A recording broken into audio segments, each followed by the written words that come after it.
ಬಾಗಲಕೋಟೆಯಲ್ಲಿ ವಾಸ್ತು ದೋಷ ಸರಿ ಮಾಡುವುದಾಗಿ ಪೂಜೆ ನೆಪದಲ್ಲಿ ನಕಲಿ ಪೂಜಾರಿ ಚಿನ್ನದ ಸರ ಕದ್ದೊಯ್ದಿದ್ದಾನೆ. ಬಾಗಲಕೋಟೆ ಜಿಲ್ಲೆ ಬಾದಾಮಿ ಮನೆಯೊಂದರಲ್ಲಿ ನಡೆದಂತಹ ಘಟನೆ ಆರೋಪಿಯನ್ನು ಪೊಲೀಸರು ಬಂಧಿಸಿದ್ದಾರೆ. ಬೆಳಗಾವಿ ಜೈಲಿನ ಆವರಣಕ್ಕೆ ಡ್ರಗ್ಸ್, ಮೊಬೈಲ್ ಎಸೆದು ದುಷ್ಕರ್ಮಿಗಳು ಪರಾರಿಯಾಗಿದ್ದಾರೆ. ನಸುಕಿನ ಜಾವ 3 ಗಂಟೆ ಸುಮಾರಿಗೆ ಮುಖಕ್ಕೆ ಮಾಸ್ಕ್ ಕಟ್ಟಿಕೊಂಡು ಬಂದಂತಹ ದುಷ್ಕರ್ಮಿ ಈ ಕೃತ್ಯ ಎಸಗಿದ್ದಾನೆ.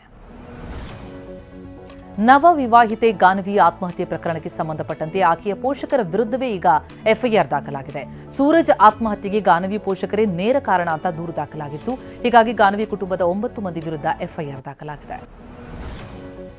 ಬಿಜೆಪಿ ಸರ್ಕಾರದ ಅವಧಿಯಲ್ಲಿ ಕೋವಿಡ್ ಸಾಮಗ್ರಿಗಳ ಖರೀದಿಯಲ್ಲಿ ಅಕ್ರಮವಾದ ತನಿಖಾ ವರದಿ ಸರ್ಕಾರದ ಕೈ ಸೇರಿದೆ.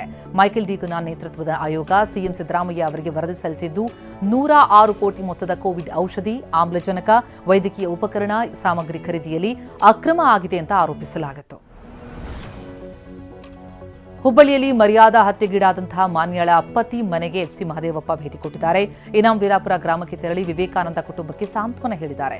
ವಿವೇಕಾನಂದ ಕುಟುಂಬಕ್ಕೆ 16 ಲಕ್ಷ ಪರಿಹಾರದ ಚೆಕ್ ಕೂಡ ವಿತರಿಸಿದ್ದಾರೆ. ನಿಟ್ಟೆ ಸಮೂಹ ಶಿಕ್ಷಣ ಸಂಸ್ಥೆಯ ಸಂಸ್ಥಾಪಕ ಎನ್ ವಿನಯ್ ಹೆಗಡೆ ವಿಧಿವಶರಾಗಿದ್ದಾರೆ. ವಯೋಸಹಜ ಕಾಯಿಲೆಯಿಂದ ಮಂಗಳೂರಿನಲ್ಲಿ ಎನ್ ವಿನಯ್ ಹೆಗಡೆ ಅವರು ನಿಧನರಾದರು. ವಿನಯ್ ಹೆಗಡೆ ಅವರು ನಿವೃತ್ತ ಲೋಕಾಯುಕ್ತ ನ್ಯಾಯಮೂರ್ತಿ ಸಂತೋಷ್ ಹೆಗಡೆ ಅವರ ಸಹೋದರರು. ವಿನಯ್ ಅವರು ಶಿಕ್ಷಣ, ಆರೋಗ್ಯ ಕ್ಷೇತ್ರದಲ್ಲಿ ಹೆಸರು ಮಾತಾಗಿದ್ದರು. ಬೆಂಗಳೂರು ಹೊರವಲಯದಲ್ಲಿ ಕಾಡಾನೆಗಳು ದಾಂಧಲೆ ನಡೆಸಿವೆ. ಆನೇಕಲ್ನ ಮೆಣಸಿಗನಹಳ್ಳಿಯಲ್ಲಿ 4-5 ಎಕರೆಯಲ್ಲಿ ಬೆಳೆದಿದ್ದ ರಾಗಿ, ಬೀನ್ಸ್ ಬೆಳೆ ನಾಶ ಆಗಿದೆ. ಸದ್ಯ ಮೆಣಸಿಗನಹಳ್ಳಿ ಕೆರೆಯಲ್ಲಿ ಕಾಡಾನೆ ಹಿಂಡು ಬಿಟ್ಟಿದ್ದು ಅವುಗಳನ್ನು ಕಾಡಿಗಟ್ಟುವುದಕ್ಕೆ ಅರಣ್ಯಾಧಿಕಾರಿಗಳಿಗೆ ರೈತರು ಮನವಿ ಮಾಡಿದ್ದಾರೆ. ಹೊಸ ವರ್ಷಾಚರಣೆ ಬಿಎಂಆರ್ಸಿಎಲ್ಗೆ ಭರ್ಜರಿ ಆದಾಯ ತಂದುಕೊಟ್ಟಿದೆ. ಒಂದೇ ದಿನ ಬರೋಬ್ಬರಿ 3 ಕೋಟಿ 8 ಲಕ್ಷ ಆದಾಯ ಬಂದಿದೆ. ನಿನ್ನೆ ಬೆಳಗ್ಗೆ 5 ಗಂಟೆಯಿಂದ ಮಧ್ಯರಾತ್ರಿ 3:10 8,93,903 ಪ್ರಯಾಣಿಕರು ಸಂಚಾರ ಮಾಡಿದರು. ಚಿಕ್ಕಬಳ್ಳಾಪುರದ ನಂದಿಗಿರಿಧಾಮಕ್ಕೆ ಪ್ರವಾಸಿಗರ ಮಹಾಪುರವೇ ಹರಿದು ಬಂದಿದೆ. ಪ್ರಕೃತಿಯ ರಮಣೀಯ ದೃಶ್ಯಗಳನ್ನು ಕಣ್ತುಕೊಳ್ತಾ ಇದ್ದಾರೆ. ನಿನ್ನೆ ಮಧ್ಯಾಹ್ನ 2 ಗಂಟೆಯಿಂದ ಇವತ್ತು ಬೆಳಗ್ಗೆ 10 ಗಂಟೆವರೆಗೂ ಪ್ರವಾಸಿಗರಿಗೆ ಗಿರಿಧಾಮ ಪ್ರವೇಶಕ್ಕೆ ನಿರ್ಬಂಧ ಹೇರಲಾಗಿತ್ತು. ಇನ್ನು ಹೊಸ ವರ್ಷದ ಹಿನ್ನೆಲೆಯಲ್ಲಿ ಮೈಸೂರಿನ ಚಾಮುಂಡಿ ಬೆಟ್ಟಕ್ಕೆ ಭಕ್ತ ಸಾಗರ ಹರಿದು ಬರ್ತಾ ಇದೆ. ಭಕ್ತರ ಸಂಖ್ಯೆ ಹೆಚ್ಚಾಗಿರುವುದರಿಂದ ಹಲವರಿಗೆ ದೇವರ ದರ್ಶನ ಭಾಗ್ಯ ಸಿಗ್ತಿಲ್ಲ. ಹೊರಗೆ ಪೂಜೆ ಸಲ್ಲಿಸಿ ಕರ್ಪೂರ ಹಚ್ಚಿ ಈಡುಗಾಯಿ ಪಡೆದು ಭಕ್ತರು ತೆರಳುತ್ತಾ ಇದ್ದಾರೆ. ನಟ ದರ್ಶನ್ ಪತ್ನಿ ವಿಜಯಲಕ್ಷ್ಮಿ ಮೈಸೂರಿನ ಚಾಮುಂಡಿ ಬೆಟ್ಟಕ್ಕೆ ಭೇಟಿ ಕೊಟ್ಟರು. ನಾಡದೇವಿ ಚಾಮುಂಡಿ ತಾಯಿಗೆ ವಿಶೇಷ ಪೂಜೆ ಸಲ್ಲಿಸಿದರು. ವಿಜಯಲಕ್ಷ್ಮಿಗೆ ನಟ ಧನ್ವೀರ್ ಸಾಥ್ ಕೊಟ್ಟರು.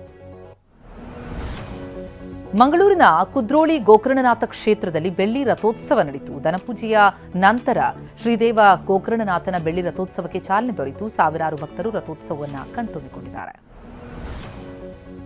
ಬೆಂಗಳೂರಿನಲ್ಲಿ ನಿವೃತ್ತ ಎಎಸ್ಐ ಬಿಡುಗಡೆ ವೇಳೆ ಪೊಲೀಸರು ಸಖತ್ ಸ್ಟೆಪ್ ಹಾಕಿದ್ದಾರೆ. ನೆಲಮಂಗಲ ಟೌನ್ ಎಎಸ್ಐ ಧನರಾಜ್ ಬೆಳ್ಕೊಡುಗೆ ಸಮಾರಂಭದಲ್ಲಿ ಪೊಲೀಸರು ಭರ್ಜರಿ ಡಾನ್ಸ್ ಮಾಡಿದ್ದಾರೆ.